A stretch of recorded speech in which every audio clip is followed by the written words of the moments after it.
Les aventures de Samuel Winston, le cri du Kookaburra, chapitre 8.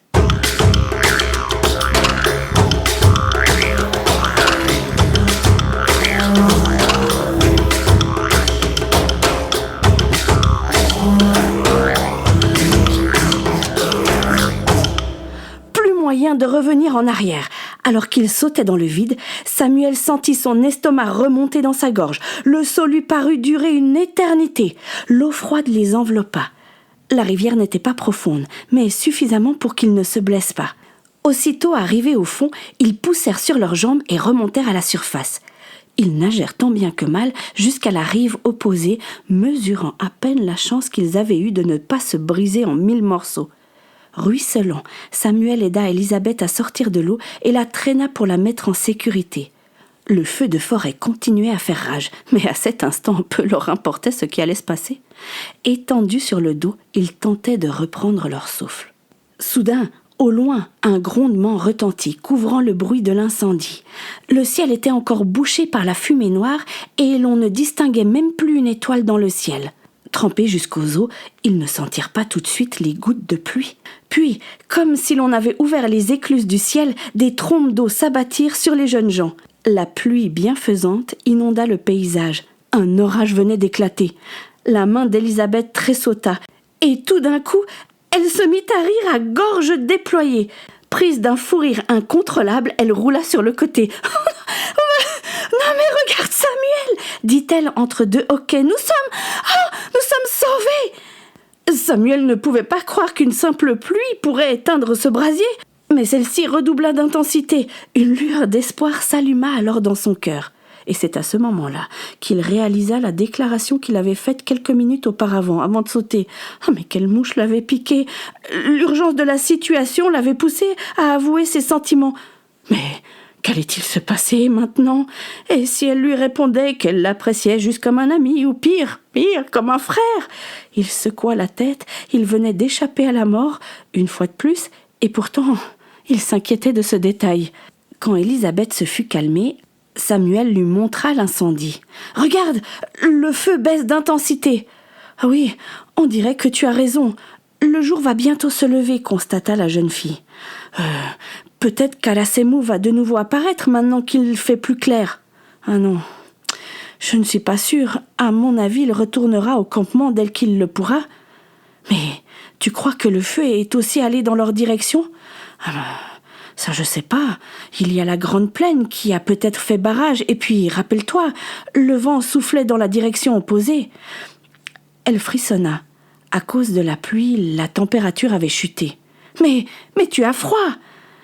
Tout en frottant vigoureusement les bras de son ami, Samuel regarda autour de lui pour trouver un abri. À l'orée de la forêt, il localisa un arbre immense dont le tronc était creux. Il aida Elisabeth à se lever et ils marchèrent jusqu'à cette cavité. Il faisait vraiment peine à voir. Dégoulinant et grelottant, ils n'avaient plus rien avec eux. Même la chemise de Samuel avait disparu dans leur course. Ils s'assirent collés l'un à l'autre, leurs jambes repliées contre leur torse. « Je dirais pas non d'avoir un feu maintenant, » ironisa Samuel. « Ouais, le monde est vraiment mal fait. » Samuel se contorsionna pour mettre la main dans sa poche. Il en sortit le médaillon qu'il fit tourner entre ses doigts sales. « Mais tu l'as toujours ? Hein, il ne me quitte jamais. Et tu sais que tante Alice a le même ?» Et Samuel se mit à raconter ce qui s'était passé depuis qu'ils avaient quitté le Lady East, son travail au journal The Argus, sa rencontre avec les Baker, qu'il considérait maintenant comme ses grands-parents, le complot contre la sage-femme, son kidnapping, et ce qui s'était passé à Ballarat, sa rencontre avec Alice. Elisabeth écoutait attentivement, posant parfois des questions. Quand il eut fini, elle siffla et dit « Dis donc, on peut dire que tu en as vécu des aventures. Mais dis-moi, dans toute cette histoire, il est où ton père ?» Ah, il avait espéré qu'elle n'aborde pas le sujet. « y a rien à dire. Il se trouve que mon père, que je croyais mort, n'est pas mort. » Et ? Rien. Il est venu me le dire juste avant que je parte pour venir ici et ça m'a rendu furieux. Et ? Mais quoi ? Tu m'énerves à la fin. Elle posa sa main sur la sienne. « Mais te fâche pas, je veux juste comprendre. » Alors Samuel lui parla de sa rencontre avec Butler et de leur dernière conversation. À la fin de son récit, il y eut un silence. La pluie formait un rideau à l'entrée de leur abri. Samuel ouvrait et fermait machinalement son médaillon. « T'as de la chance d'avoir un père qui s'intéresse à toi. » Samuel ne s'attendait pas à cette réponse. « Mais toi, tu as un père qui se soucie de toi. Regarde, il est venu te chercher pour te donner une bonne éducation en Angleterre. Tu ne te rappelles pas combien j'étais malheureuse dans ce pensionnat ? La seule chose qui intéressait mon père, c'est ce que pourraient penser les autres, ses amis. Avoir une fille à moitié sauvage lui était insupportable. Il a préféré risquer nos vies en prenant le bateau pour repartir en Angleterre, m'arrachant à ma tribu, à mon clan, à ma mère, sans me demander mon avis.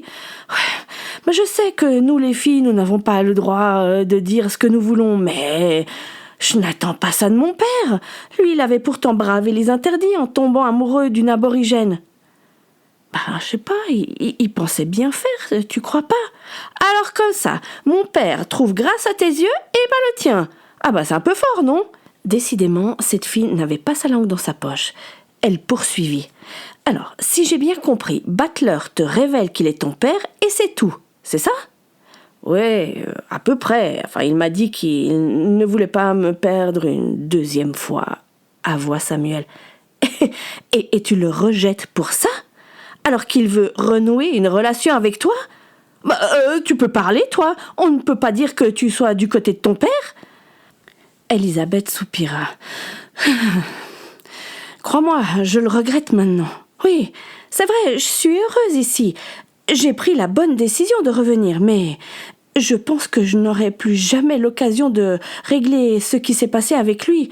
Un océan nous sépare et je doute très fortement qu'il revienne en Australie. Elle fit une pause. Mais toi, tu as de nouveau une chance de réparer ces longues années d'absence. Tu vas laisser passer cette occasion comme ça, sans rien faire. Et crois-moi, tu vas te le reprocher un jour si tu décides de passer ton chemin. Est-ce la faute de ton père, tout ça? Il voulait juste un peu de pain pour te nourrir. Les paroles d'Elisabeth le touchèrent, mais il ne voulut pas admettre qu'elle avait peut-être raison. Samuel?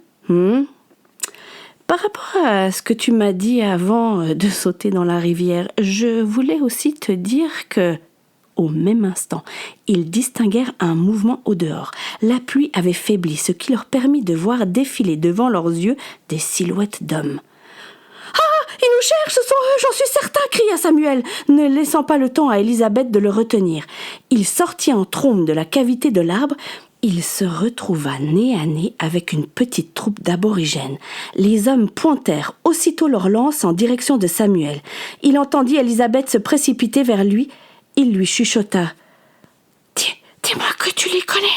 Ils font partie de ton clan, non? » Pas vraiment. Je crois reconnaître l'un d'eux. Ils font partie de la tribu des Wurundjeri. Est-ce que c'est une bonne chose? Non, ce sont les ennemis des Garupilam. Il y a eu comme une histoire entre le chef Didumo et leur chef. Ça veut dire qu'on est en mauvaise posture?